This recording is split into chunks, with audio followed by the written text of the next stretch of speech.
cidades escritas. Esse tipo de reunião tem primeiro o objetivo de contornar a dificuldade, o empecilho das reuniões presenciais, em razão da pandemia, que, infelizmente, nós ainda estamos convivendo com ela, embora dando sinais de que está declinando. Eu espero, inclusive, já no mês de outubro, poder realizar a primeira reunião presencial da diretoria com a presença de todos os acadêmicos. Por outro lado, essas reuniões virtuais atendem a um propósito da atual diretoria, que é ampliar o raio de atuação da academia, principalmente dirigindo ações para as cidades do interior do Ceará. Isso para nós todos termos um conhecimento melhor das nossas cidades, das manifestações intelectuais, dos talentos que existem nessas cidades, que muitas vezes nós ignoramos, como se ali também não houvesse vida inteligente. Assim, cidades escritas já revelaram o Ipu, da nossa querida diretora cultural, Lourdinha Leite Barbosa, o Quixadá, terra de Raquel de Queiroz, o Quixeramobim, terra de Oliveira Paiva, o Maranguape, de Capistrano de Abreu, e agora nós vamos ao Camusim.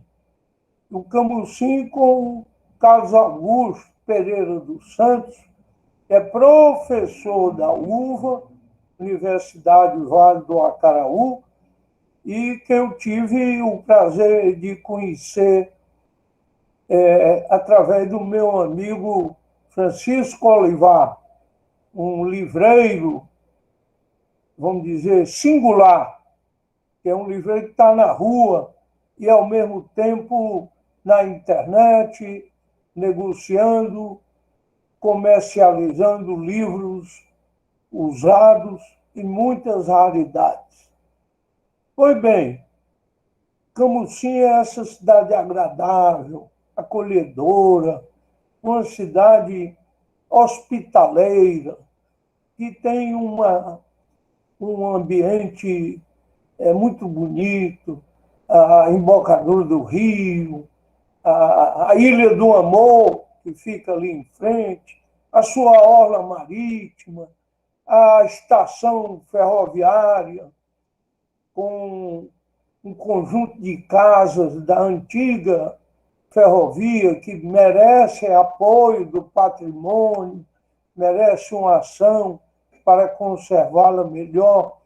E falando de Camusim, nós falamos de dois grandes vultos que têm alguma relação com a sua história.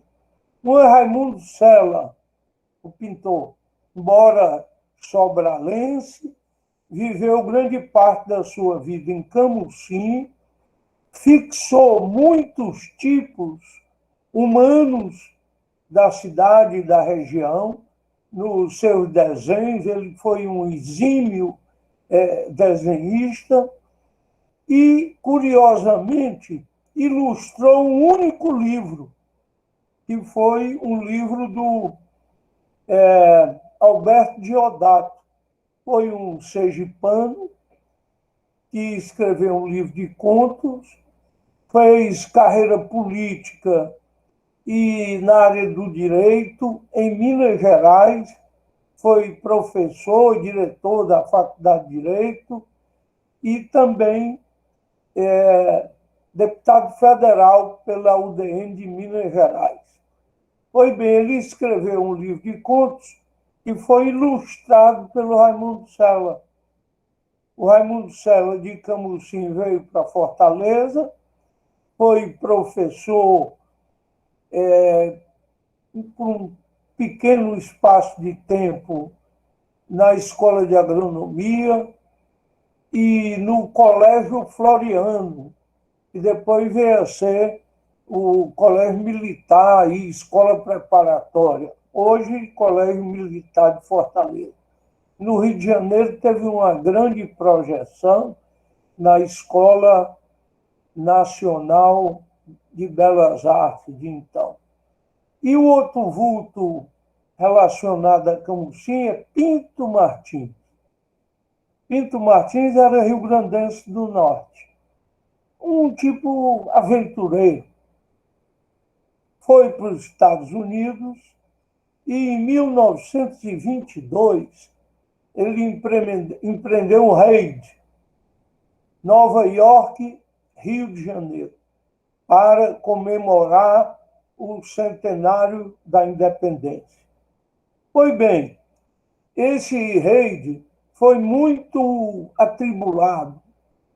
No Caribe, em outros lugares, o avião quebrou, tiveram que voltar a Nova York, trazer peças, até que ele penetrou no Brasil, pelo norte, e desceu em Camusim.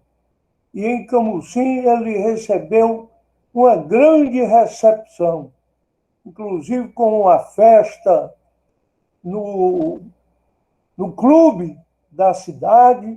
Né? Infelizmente, não sei se estava em ruína, não sei se já caiu de vez. Né? Pois bem, e curioso, era juiz de direito nessa época, em Camusim, Faustino de Albuquerque, que depois veio a ser desembargador, presidente do Tribunal de Justiça e governador do Ceará em 47. E promotor público, Gentil Barreira, que depois foi presidente da UDN do Ceará e deputado federal. Então, vejam bem, e o Pinto Martins recebeu uma grande acolhida, finalmente chegou ao Rio de Janeiro. Foi uma festa impressionante, a quantidade de pessoas no Rio de Janeiro acolhendo o aviador Pinto Martins, que vinha com um copiloto, o americano.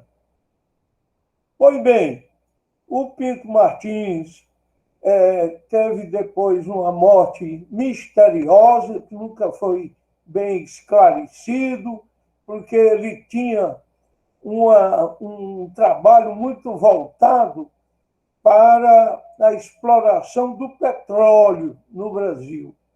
E aí uma série de controvérsias sobre o que de fato aconteceu com ele, ou se teria sido assassinado por uma namorada, uma bailarina no Rio de Janeiro. Bom, mas o fato é que agora em 2022 nós vamos comemorar o bicentenário da independência, que é também o bicentenário da viagem de Pinto Martins de Nova York para o Rio de Janeiro. E com o Olivar e outros amigos interessados nessa personalidade tão singular, tão de certa forma meio misteriosa, que era o Pinto Martins, e já com a concordância da família, nós pretendemos trazer os restos mortais do Pinto Martins para o Camusim, onde ele ficaria então enterrado e com um pequeno mausoléu que marcasse ali os seus restos mortais. A família dele no Rio de Janeiro já concorda com isso. que nós precisamos viabilizar recursos financeiros para isso.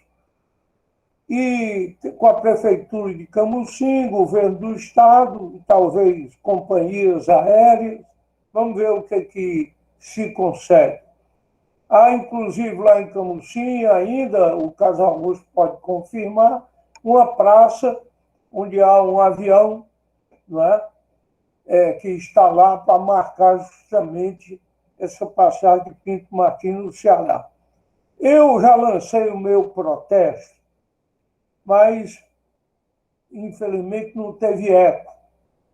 Sobre o quê?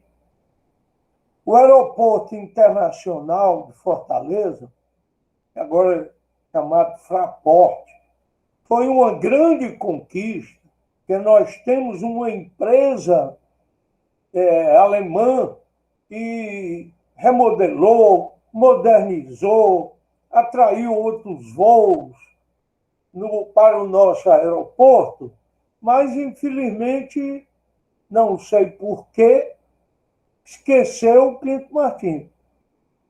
Ora, há uma lei federal, e aqui eu estou com a promotora, que é a Graciane, do presidente Café Filho, que denominou aeroporto Pinto Martins.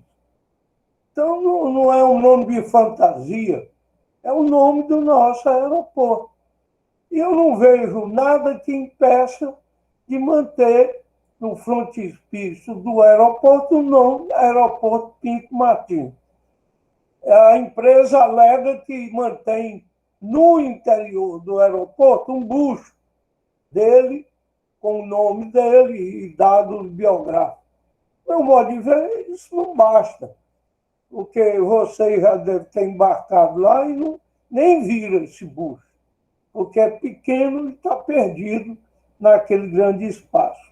Eu ainda estou tentando, com a empresa, mostrar que isso é um desrespeito a uma lei. É uma lei federal, e, portanto, teria que ser cumprida. E alguém já colocou aqui, 13 de maio de 1952, denomina Aeroporto Pinto Martins o Aeroporto do Cocorote, em Fortaleza. Presidente João Café Filho. 13 de maio, olha, até uma data bonita. 13 de maio de 1952. Portanto, aqui eu encerro a minha abertura, que já foi até mais longa do que eu desejava, e vou passar a palavra para a Lourdinha Leite Barbosa, que é a nossa diretora cultural. Boa noite a todos. É uma alegria estar aqui nessa live sobre Camusim. Em 2016, eu escrevi um livro sobre o Barão de Camusim, que não nasceu em Camusim, mas na época dele, Camusim também era um porto natural, muito concorrido. Ele não nasceu em Camusim, mas ele escolheu Camusim para o título. E eu quero, antes de chamar o nosso conferencista, o nosso palestrante, chamar a professora, colega da Academia Cearense de Letras, poetisa, ensaísta, contista, escritora Beatriz Alcântara, para nos dizer um poema de um grande poeta de Camusim.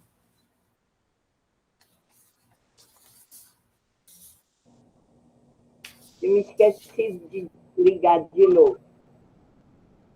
Bom, eu gostaria de falar só algumas curtas palavras sobre a pessoa que nos lembrou e que um pouco nos fez vir até Camusim. É o nosso amigo e poeta Sotero. Um escritor tcheco, Franz Kafka, ele disse em certa ocasião que só era feliz mesmo o homem que possuía uma aldeia natal, fixada bem no seu íntimo. E o poeta Sotero nos traz hoje aqui uma cidade, um soneto da sua cidade natal, Camusim, e a ela ligado o seu inteiro existir. Vejamos o soneto.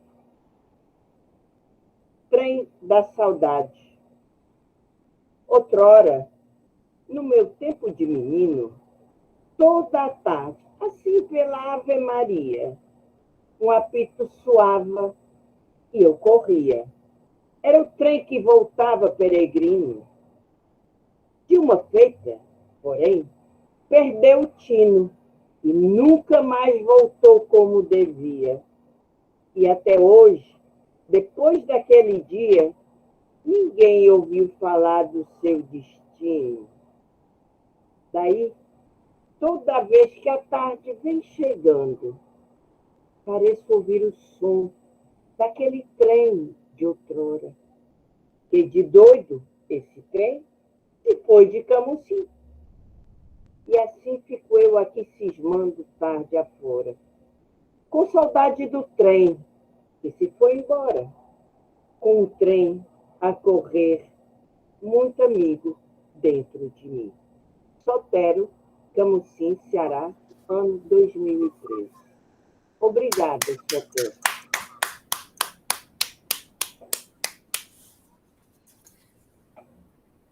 Vou apresentar aqui um currículo do nosso palestrante, Carlos Augusto Pereira dos Santos, mas o currículo dele é muito longo, ele é muito atuante, escreveu muitos livros, participou de outros com colegas, com alunos, então vou fazer um resumo do currículo dele.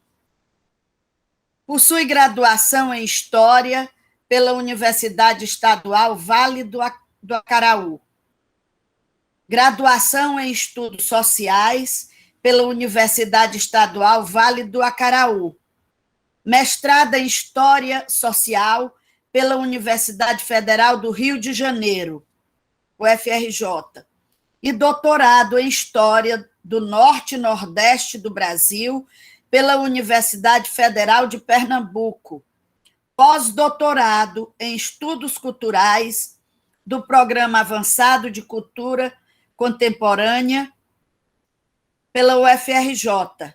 Atualmente é professor adjunto da Universidade Estadual Vale do Acaraú, UVA, tem experiência na área de História, com ênfase em História do Brasil, atuando principalmente nos seguintes temas: militância comunista, ditadura, cotidiano, cultura, trabalhadores urbanos e ensino de história.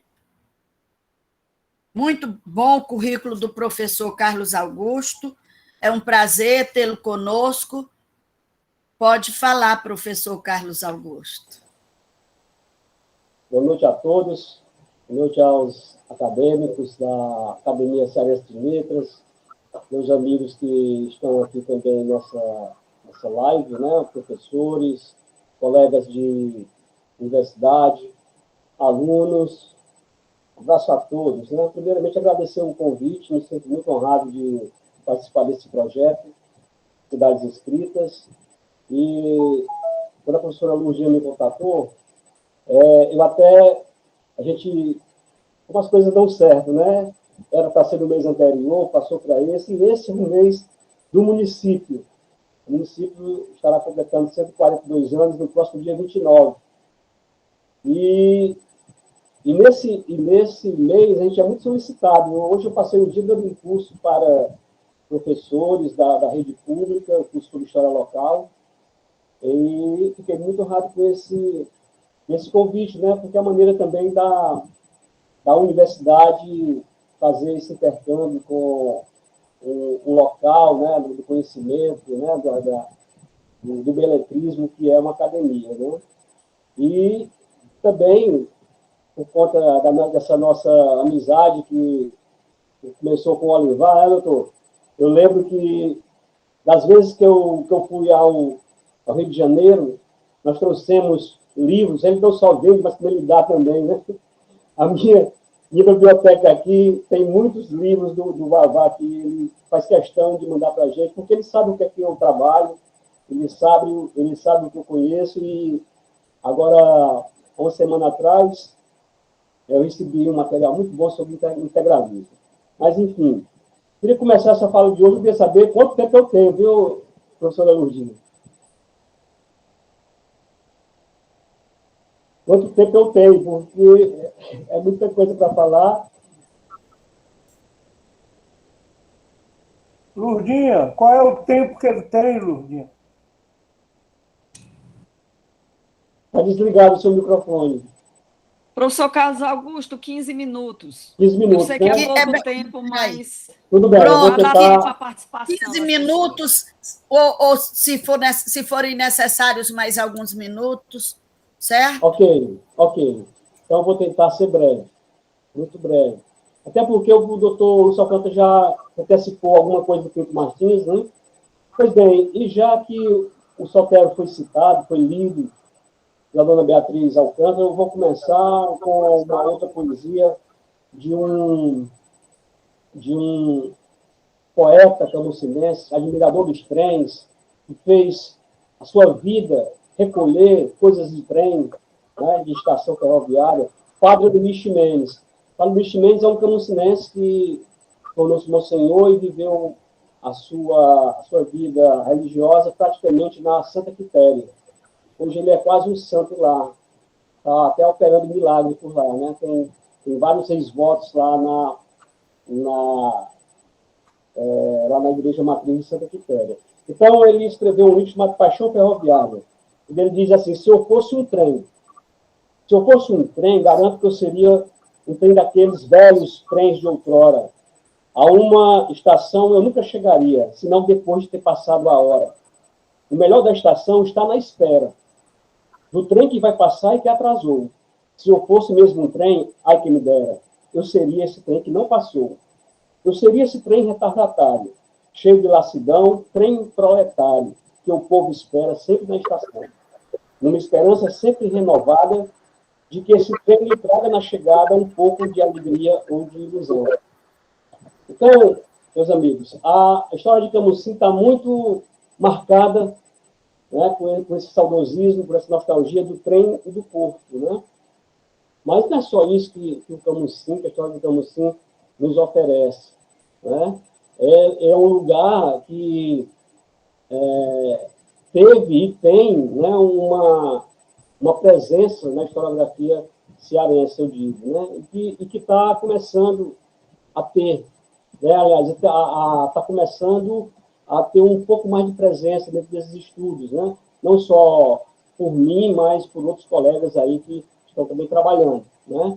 Então, o Camusim, se a gente for levar para o período colonial, desde o século XVII, ele é um caminho de aventureiros, né? Era um caminho de piratas, era um caminho de colonizadores via a Serra da Ibiapaba.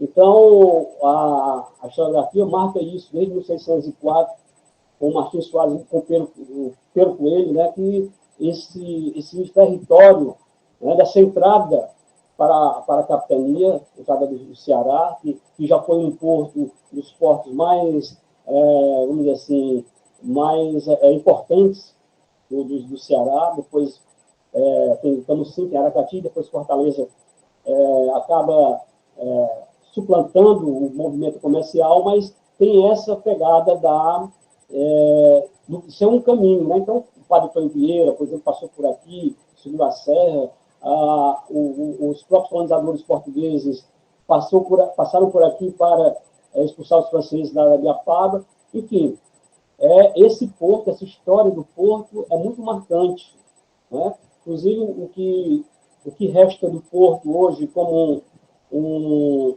posto pesqueiro, um entreposto pesqueiro, está para ser leiloado, né? Para iniciativa privada. Tá? Então, ele foi um porto muito importante até a década de 70, né? Principalmente para a economia da região, e esse incremento do porto de Camusim, esse trecho do porto de Camusim, ele teve o seu boom quando a ferrovia, certo? Quando a ferrovia, no final do século XIX, ela fez essa ligação. Então, é como eu chamo lá na minha tese de doutorado, e houve uma conjugação porto-ferroviária que fez com que uma cidade como de Camusim, ela passasse de 2 anos, em 2 anos, aqui tem um mapa que mostra que em 2 anos como a cidade aumentou. Certo? 1878 é esse mapa de baixo, e 1880 é o mapa de cima. Então, você tem uma evolução urbana imensa. Né? Então, esse período aí, no final do século XIX, até as 4 primeiras décadas do século XX, foi uma cidade efervescente. O Antônio Bezerra, em notas de viagem, ele fica estupefato com o movimento daquele pequeno lugar, que depois o R. Batista Aragão chamou um fanico de cidade, tá? Naquele romance Cadê Verde. Mas era um fanico de cidade que tinha já essa predisposição para ser um lugar de entrada, né? Portanto, aberta ao mundo. Então, você tinha aí, nesse momento, firmas comerciais, de importação, de exportação, que dava sentido e movimento a esse porto. Né? Então, esse porto tem essas, vamos dizer assim, essas lembranças. Né?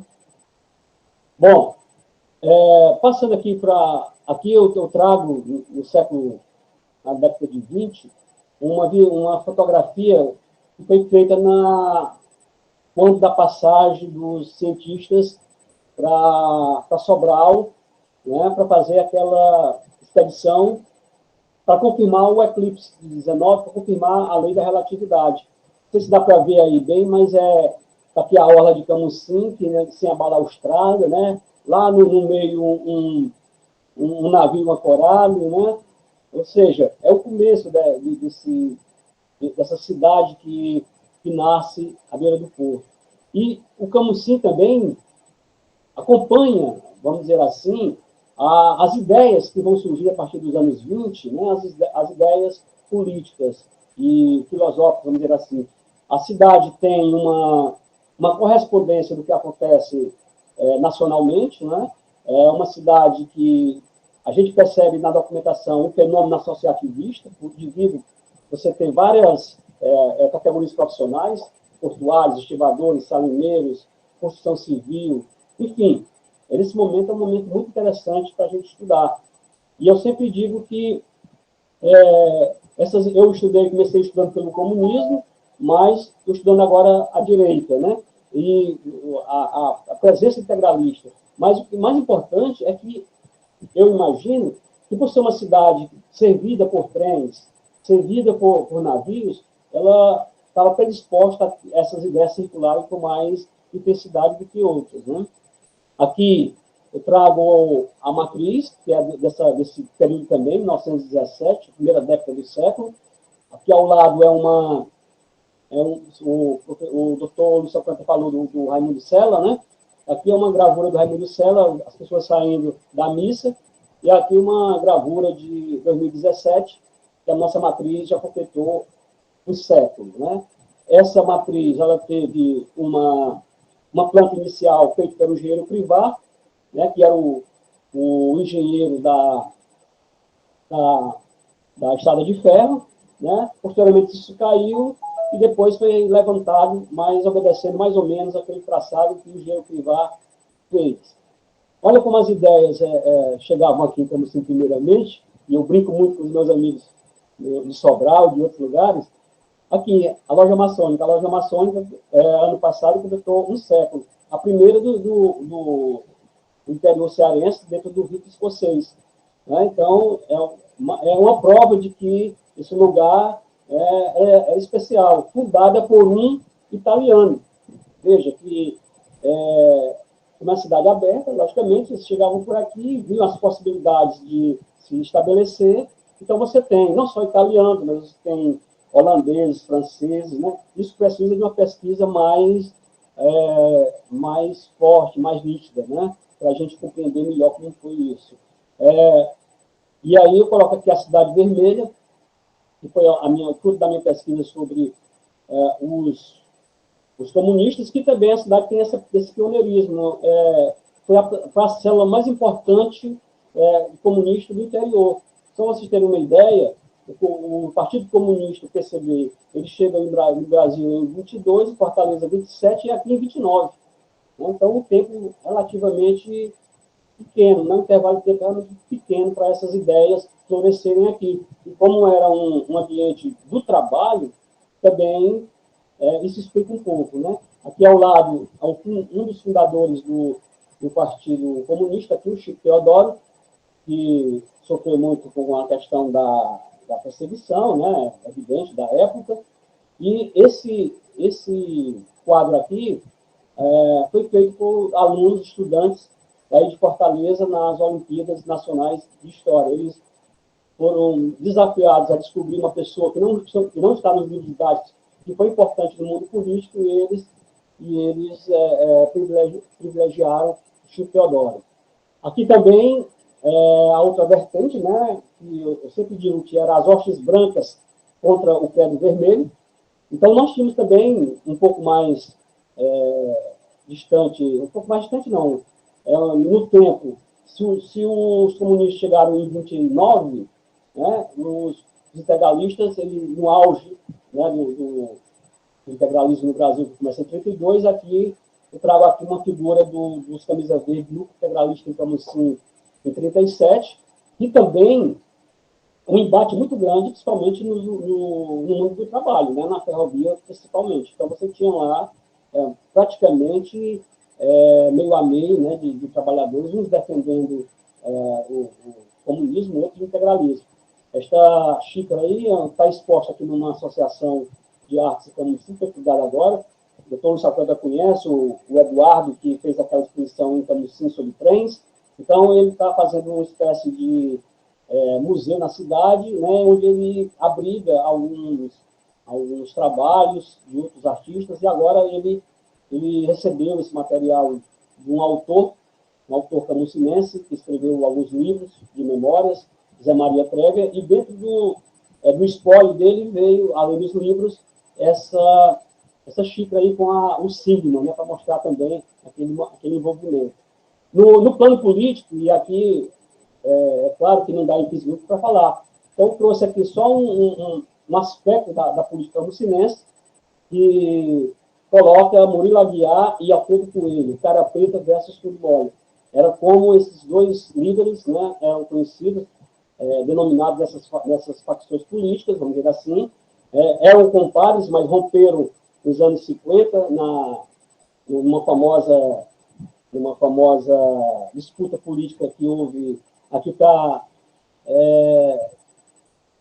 apoiar ou não determinado candidato, né? Eles eram do mesmo partido, eram compadres. O doutor Lúcio Sacramento conhece muito bem essa rivalidade aí, né? Inclusive, essa rivalidade durou por mais de 30 anos, né? Separado mais ou menos na década de 50, isso foi até os anos 80, e eu só trouxe esse detalhe aí para iluminar essa questão da política, né? Falando um pouco mais do Pinto Martins, o doutor já falou um pouco aí desse pioneirismo de 22, né? Ele chegou aqui em 19 de dezembro de 22. Lembre-se que ele saiu de Nova York e a intenção dele era chegar em 7 de setembro de 1922, no Rio de Janeiro, né? No auge das comemorações do primeiro centenário. Certo? Só que, devido a esses problemas no voo, ele acabou chegando só em 8 de fevereiro de 1923. Aqui é um selo comemorativo, né, do centenário. Aliás, é um selo comemorativo do voo, certo? A questão do centenário do voo do Pinto Martins, nós, enquanto coletivo de historiadores da cidade, já entregamos um projeto para o poder público, né, e que está incluindo isso que o doutor falou, da translado do corpo, um mausoléu na praça, enfim, a gente fez nossa parte no sentido de dotar, né, e de marcar esse momento, né? Então, vamos ver, juntar as forças aí, eu acho interessante por isso ter colocado também a sua predisposição para fazermos uma festa, né, merecedora, certo? Aqui, como eu falei, um selo, aqui a estátua dele, aqui no ensino, numa praça, onde tem um avião. Esse avião não é a réplica do Sampaio Corrêa, mas é um avião, né, que marcou o centenário da aviação no Brasil. Aqui a chegada dele em Camusim, nessa foto aqui da esquerda, e na direita ele sendo recebido pelo presidente da época, né, se me falha a memória, Rodrigues Alves, se me falha a memória. Bom, aqui também, em 79, Eu acho que a inauguração do busto, 79, Camusim. Como eu estou? Acho que era Pitácio Pessoa, não? Bom, não sei. Eu sei que ele foi recebido pelo presidente da época, né? Pode ter sido Eficácio Pessoa, né? Aqui em 79, o Camusim completou seu primeiro centenário, certo? E aqui foi inaugurado um busto. Esse busto não está mais na praça. Esse busto agora está na Academia Camusinense de Artes e Letras, certo? Então, em 79, pela ocasião do centenário, esse busto foi inaugurado aqui. E aqui, em 2019, 40 anos depois, nós fizemos um livro, eu e um outro aluno aqui, um outro professor, em homenagem a essa data, né? Bem, falando um pouco da cultura, o Camusim não é só essa cidade bonita, né? Foi elogiado, o maior litoral do Ceará, né? Ele também é um berço de muita cultura, né? Aqui eu trago aqui um pouco da dança do coco, um coco de praia, que esse coco de praia só era dançado aqui em Camusim, dessa forma que, né, as vestes dos brincantes eram tingidas com a casca do pau do mangue, do nosso próprio mangue, certo?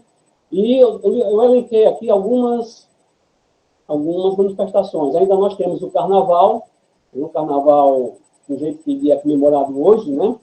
Carnaval bastante visitado, um festival de quadrilhas também, um salão de artes, que já está mais me falha a memória, na 32ª edição. O salão de artes foi ainda da época da prefeita Ana Maria Veras, né? Ele vem sendo continuidade. Nós temos um belo artesanato, a dança do coco, e do passado, do que já não tem mais, né? Eu selecionei aqui a nau catarinita de Camusim, que era também era brincada aqui por os marinheiros, né? Por pescadores, certo? Em torno de um barco, eles saíam, assim como tem o boi que sai de casa em casa, né? Eles também saíam com esse barco, e era um folguedo que representava mais ou menos o dia a dia de um navio. O Festival de Música em Camusim também, que foi também teve um momento muito interessante. Inclusive, agora, no dia 29, nós vamos lançar um livro sobre esse festival de música, né, contando um pouco da história desse festival de música, e o Festival de Violeiros de Camusim. Então, são algumas... sem falar também dos poetas, né? O Raimundo Bento Sotero, a Ana Beatriz falou, nós temos outros, né, com a Adela Santos, temos Inácio Santos, né? A família Santos aqui é bem intelectualizada, né? Enfim, muitos autores, né? E temos uma academia de letras, com vários autores, né? Onde estive a presidência do Batista do Nascimento. E, para finalizar, eu trouxe aqui um cartazinho de uma iguaria, o doutor Lúcio Alcântara, toda vez que vem a Camusim... Professor Carlos Augusto, tem Carlos Cardial, né? Lembrar de Carlos Cardial. Exatamente. Obrigado aí, Zé Carlos. Carlos Cardial, que a gente não pode esquecer, né? Que foi um cara que, para mim, quem despertou para as letras foi Carlos Cardial. Ele fez aquele livro, O Terrimar, né? Depois ele fez um outro livro, Volta, mas o Terrimar é aquilo que diz assim, cara, Camusim é essa cidade especial, né? Bom, e a iguaria que eu estou falando aqui é o chá de burro. Então, só quando ele Camusim, ele tem esse, na agenda dele, tomar o chá de burro no mercado, depois ir à missa, etc. Né? E o chá de burro, nós estamos tentando, agora com alguns parceiros, tornar um patrimônio imaterial da cidade. Inclusive, tornar mestre da cultura o senhor que vem herdando essa tradição. Então, desde 1935, que nós temos essa tradição dessa iguaria, é uma espécie de mucuzá, um mingau de milho, que só tem aqui na nossa cidade, né? Eu acho que já estourei meu tempo. Mas eu quero agradecer. Professor Carlos Augusto, já escrevi sobre o chá de burro, né, na faculdade, né, inclusive do PAFO, né? Já entrevistei o seu Evandro, né, chá de burro, muito atencioso, né? Foi muito atencioso na sua entrevista comigo e apresentei, né, na faculdade do PAFO, né? Pois é. A questão então, do chá de burro. Pois é. Então é isso aí, pessoal. Eu espero ter passado rapidamente pela história do Camusim. Claro que nós temos muitos outros pontos a ser tocados, mas eu fico aí à disposição para alguma pergunta, algum questionamento. Muito obrigado.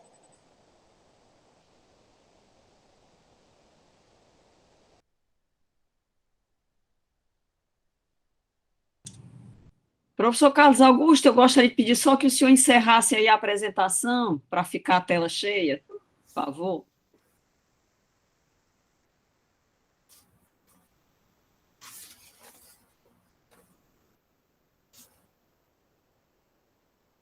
Alguém quer fazer algum comentário? Ou alguma pergunta?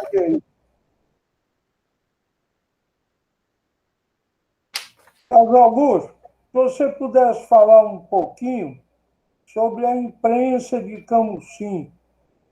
E outra coisa também, ressaltar, a agência do Banco do Brasil de Camusim é uma das mais antigas do Brasil.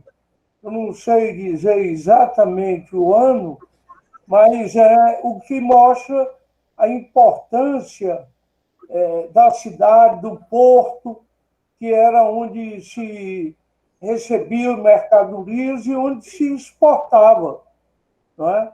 Porque era, principalmente com a ferrovia, esse material que vinha a partir de Sobral e de outros municípios da região norte e que eram exportados pelo o Porto de Camusim.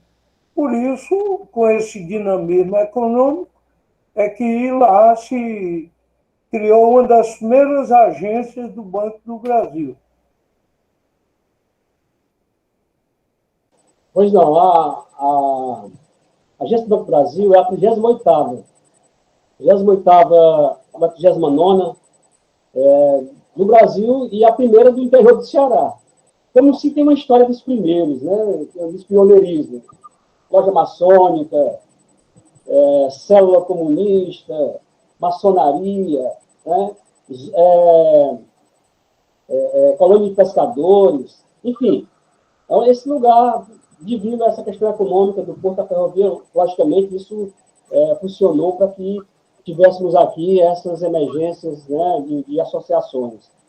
Falando e isso também, logicamente, né, vai trazer a imprensa. Né? A imprensa, num levantamento que eu fiz entre 1894 e 1941, muito baseado no que o Barão de Stuart pesquisou, né, muito sobre isso, nós tivemos cerca de 30 títulos, em grande parte de cunho literário. Né? Então, a cidade teve essa tradição. Né? Por exemplo, no formato literário, nós tivemos a Malva Rosa, em 1909, Canivete, 1910, A Palavra, em 1911, Resedá, 1914, o Íris, em Antologia, e o Leque, em 1917. Ou seja, num ano só, você tem aí 3 jornais circulando simultaneamente, né? Camusim Clube Jornal, 34, e tinha os noticiosos. O Tupi, de 1900, o Rubi, de 1915, o Espião e Folha do Litoral, de 1917. Esse Folha do Litoral, ele está na hemeroteca digital, toda a coleção dele do ano de 1918 e 1919. É um material riquíssimo para se estudar a história da cidade. O Camusim Jornal, a Gazeta de Camusim, a Peia, isso tudo no ano de 1921. A Razão, de 26, a Razão era um jornal altamente conservador que rivalizava com o Operário, que era um jornal comunista, de 27. Aquela pessoa que eu coloquei lá como fundador do partido, ele também era jornalista. E ele fundou esse jornal chamado O Operário. o Progresso de 33, o Imparcial de 37 e o Momento de 41. E tem os humorísticos, o Maribondo, o Gavião, o Chicote, o Riso, o Bacamarte, né? Os críticos independentes, como o Chiqueirador, o Chico Pança, o Maximalista. Tinha até jornal esportivo, o Brasil Esporte, né? E o jornal de Partido Democrata Camusim, o Libertador. Então, você vê aí que teve uma emergência da imprensa, né? Infelizmente, grande parte desses jornais a gente não encontra mais. Pelo menos eu não encontrei. Na hemeroteca, só encontrei um Tupi, um número e essa coleção da Folha do Litoral. É provável que a gente encontre alguns exemplares em processos judiciais. Como eu encontrei, por exemplo, alguma coisa de A Razão e do Operário por conta dessas pendengas ideológicas, né? Um acusando o outro e colocava o jornal como prova dos autos do processo.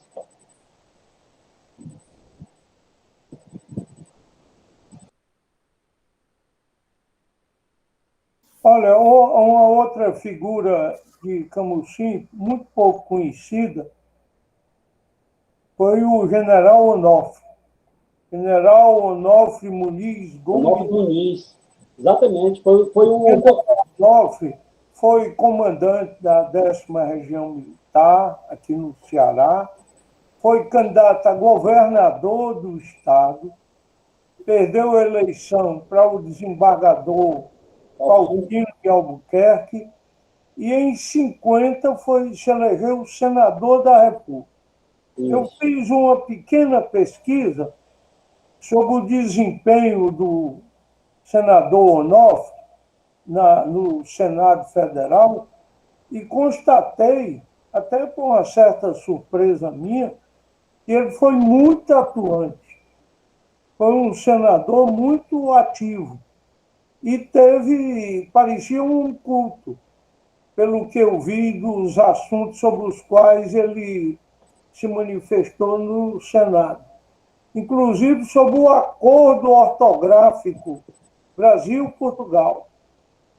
E eu estou esperando que a Casa de Juvenal Galeno abra a biblioteca, porque ele tem um opúsculo que ele publicou aí, pelo título bastante interessante, e pode ser que a Casa de Juvenal Galeno tenha um exemplar. Mas, pelo que sei, o Carlos Augusto pode acrescentar alguma coisa, em Camusim pouco se sabe dele, da família dele, não há muita informação sobre isso. A família Lima aqui é uma das famílias, que a gente pode dizer assim, que é da primeira geração da cidade, né? No final do século XIX para o século XX. Eles aparecem muito na documentação da Câmara. O problema é que é o seguinte, tem uma inversão aí. O Raimundo Sela é sobralense, mas é mais conhecido como um camusinense. O Onofre Muniz Lima é um camusinense, mas é mais conhecido como sobralense. Entendeu? Inclusive, no Museu Dom José, tem lá uma espécie de biografia dele lá, né? Inclusive, dizendo que ele nasceu em Sobral. Até eu cheguei para o colega da hora. Esse cara aí não nasceu, ele é de Camusim. E interessante que nessa eleição aí que você reportou, eu trato disso no livro A Cidade Vermelha. O Faustino de Albuquerque, ele foi apoiado pelos comunistas, certo? Embora que ele não dissesse diretamente que queria esse apoio, porque ser apoiado por comunista não era legal naquele momento, né? E o Onofre, aqui... Então, nós tínhamos dois camusinenses, entre aspas, né? Aqui disputando o governo. O Faustino de Albuquerque por ter sido magistrado aqui em Camusim, né? E ele por ser daqui. E eu fui ver a votação em Faustino de Albuquerque em Camusim é fragorosa, em cima do Onofre Lima, né? Então tem essa passagem aí, onde ele, aqui praticamente ele não obteve voto da cidade dele, né? E o Faustino de Albuquerque, por ter sido um magistrado aqui, ele levou de lavagem. Você falou aí no Gentil Barreira. O Gentil Barreira, ele foi interventor aqui em Camusim na década de 30. Foi o primeiro interventor da Aerovaga aqui em Camusim. Foi o prefeito da cidade e teve assim, em termos de construção, a gente tem aqui o prédio da prefeitura, o mercado público e a agência dos Correios, foi todo nessa época dele, Gentil Barreira. Eu acho que até o Gentil Barreira foi quem saudou o Pinto Martins. Exatamente, ele estava na comitiva. O discurso dele. Ele estava na comitiva. E para a gente aproveitar, aí o pessoal está muito calado, eu fico provocando. Fala um pouquinho dos dois clubes, do Cara Preta e do Fundo Mole. Essa rivalidade política, né, ela vai... Professor, é a velha política café com leite, né? Cara Preta e Fundo Mole. Antes, né? Essa rivalidade, não só Camusim, mas em outras cidades que a gente orienta trabalho sobre lazer, né? A gente percebe essa divisão dos espaços de sociabilidade. Então, você tem essa rivalidade muito forte e, logicamente, isso vai ter uma repercussão nesses espaços. Então, para não se juntarem muito, para não acontecerem várias brigas, né? Porque quando se encontravam é quase que fatal isso, né? O lado Cara Preta, né, vamos dizer assim, fundou o Camusim Clube, né, o chamado Clube da Elite Camusinense, né, um clube bem construído, inclusive com painéis de artistas do Sul, azulejados lá e tal. Eu não sei se, como esse clube está fechado, foi vendido para uma outra pessoa, eu não sei se ainda está lá nesse painel. Enfim, enquanto o outro lado está também o seu lugar, né, seu espaço, fundou o Balneário Clube. O Balneário hoje está em ruínas, é um espaço bem privilegiado, de frente para o mar, certo? Então ele tem tiveram em alguns momentos esses dois espaços. O interessante é que bem no meio que eu digo, no meio espaço físico, construíram um outro, foi o comercial, certo? Então, o comercial já não tinha esse apelo, vamos dizer, partidário, porque quem era Cara Preta ia para quem podia entrar, logicamente, ia para o Camusim Clube. Quem era Fundo Mole ia para o Balneário, né? Inclusive, esses espaços também abrigavam, né, as vitórias políticas de um e de outro. Né? E o comercial foi assim, uma cunha entre esses dois, né? E se preocupava mais em fazer mesmo a diversão pela diversão. Né? Então, praticamente lá as duas alas se encontravam. Né? Professor Carlos Augusto, o porquê de Cara Preta e Fundo Mole? Isso aí é uma outra versão, uma outra coisa da política, né? Que é muito próprio do interior do Ceará, de ter os apelidos, né? Você vai torcer, né? Vibrar, defender determinadas facções, né? Ou grupos partidários. Então, tem várias versões para Cara Preta e Fundo Mole, né? Uma delas é que dizem que os homens do lado do Fundo Mole eram pessoas magras e tal, e usavam aquelas calças de linho, e ficava aquele fundo mole, né? Enquanto que dos Cara Pretas, né? Aí tem várias coisas dos Cara Pretas. Desde a dizer que o Murilo tinha algumas pintas pretas na cara, que isso talvez seja menos provável, né, doutor Luiz Alcântara, porque ele não tinha tanto essas coisas, né? Ou diziam também que era porque ele tinha um trabalhador, uma pessoa que andava com ele, né, uma espécie de guarda-costa que era negro, né? E isso as pessoas falavam Cara Preta, né? Mas, enfim, o que importa é que os grupos assumiram essa identidade, né? E essa identidade foi tão forte, vocês têm ideia, tão forte, que Camusim já não existe mais essa coisa da política de Cara Preta e Fundo Mole, é só da história e da memória. Mas em Barroquinha, que é uma cidade que antes era distrito de Camusim, ainda hoje os grupos políticos lá se denomina dessa forma. Ou você é cara preta ou você é fundo mole. Eu imagino as paródias dessa época, porque toda a cidade do interior tinha. Terríveis. Exatamente. Eu, inclusive, estou recolhendo algumas dessas músicas, viu, Lourdinho?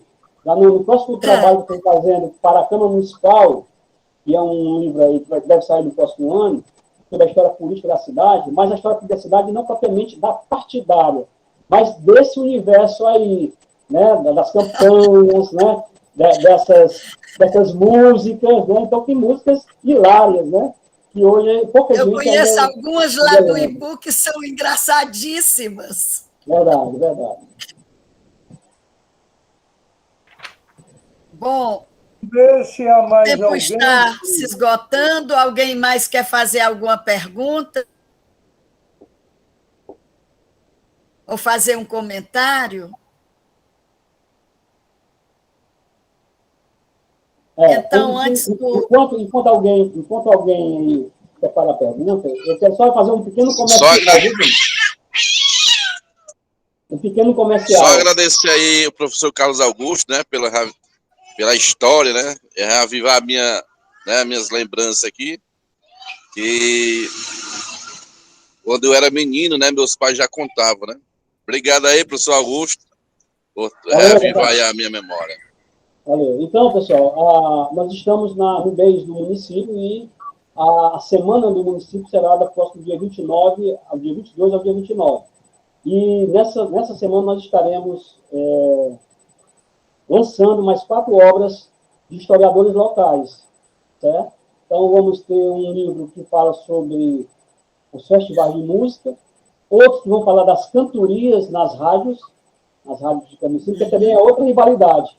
Uma rádio de um partido e uma rádio de outro partido, a União e a Pipo Martins, né? Aí vai ter um outro de minha autoria, que vai ser uma coletânea das postagens que eu faço no meu blog, que completou agora 10 anos, que é o blog Camicim Pote de Histórias, certo? E um outro de um ex-aluno meu que é sobre história de assombrações, né? As lendas e contos que povoam aqui a nossa região, principalmente na zona rural do município.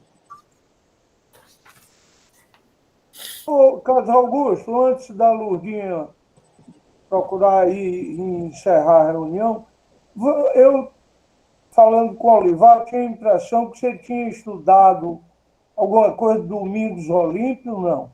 Não. Não. Domingos Olímpio, não. Domingos Olímpio, o Luzia Homem, né? Isso. Não, Domingos Olímpio, não. Eu sou um fã do Domingos Olímpio, né? Mas, infelizmente, lá no Sobral tinha um prêmio literário chamado Domingos Olímpio. E a gente está numa luta danada, nós, professores da UFRA, para que volte esse prêmio, né? Então, o prêmio, cara, é uma coisa tão barata, né, para se fazer. Você abre um edital e faz pouco dinheiro, assim, pouco dinheiro no sentido do volume de outras coisas que são gastas, né, no município e na própria cultura do município. Então, a gente está nessa luta para que reative o prêmio Domingos Olímpio. Obrigado, Lourdinha, por favor. Eu quero agradecer a presença de todos, não é? E agradecer ao professor Carlos Augusto Pereira. Muito interessante, muita coisa interessante sobre Camocim. E antes do doutor Lúcio fazer o encerramento, as palavras dele de encerramento, eu queria dizer um poema também do Sotero, que é um soneto muito bonito, muito interessante, de um tema muito querido dos poetas, que é sobre o rio que passa na cidade ou na aldeia. Ele se chama... o Alberto Caeiro, que é um heterônimo do Fernando Pessoa, já diz uma coisa muito interessante sobre isso. Ele tem um poema que ele diz: o Tejo é mais belo que o rio que corre pela minha aldeia, mas o Tejo não é mais belo que o rio que corre pela minha aldeia, porque o Tejo não é o rio que corre pela minha aldeia. Então, o Sotero escreveu um soneto muito bonito que se chama Rio Camocim. Diz o seguinte: como é belo o meu rio Camocim, o da Cruz, porque cruz faz logo adiante, rio dos sonhos, de todo navegante, rio que corre aqui dentro de mim. Oh, como é bom vê-lo fluindo assim, que seja pela enchente ou na vazante, sinto em mim sentimentos de um amante, do nada uma saudade a não ter fim. Que outro rio tem mais curvas sinuosas, mais vagas que agitadas viram rosas, mais cheiro que se esvai da maresia? Sem falar de suas águas cambiantes, a mudarem de cor a cada instante, sem jamais repetir que seja um dia. Obrigada, muito bonito, e eu passo a palavra para o doutor Lúcio fazer o encerramento. Obrigada. Bem, muito obrigado, antes de mais nada, ao nosso professor Carlos Augusto, que fez no curto tempo que ele tinha, por isso eu terminei instigando que ele falasse sobre outros temas, sobre Camusim, sua história, que é uma história muito rica, do ponto de vista cultural, do ponto de vista político, do ponto de vista da infraestrutura ferroviária e portuária, enfim. É realmente uma cidade que tem um acervo bastante interessante, que tem que ser valorizado, recuperado, prestigiado, de forma que eu acho que a palestra dele, que é uma pessoa altamente credenciada pelo seu currículo, pelas obras que já publicou, a nos falar sobre essa interessante cidade aí do litoral norte do Ceará. E eu quero também agradecer a presença de todos que participaram, que prestigiaram essa reunião, que atende a esses objetivos. Nos reunir, apesar das imposições distanciadoras da pandemia, e, ao mesmo tempo, nos dar a conhecer a cultura, a importância dessas cidades do nosso interior.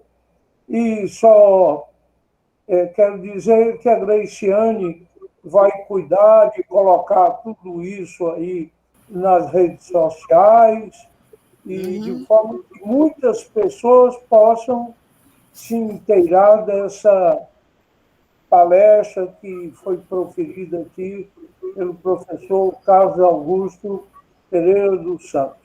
Muito obrigado a todos, boa noite, até a nossa próxima reunião, se Deus quiser.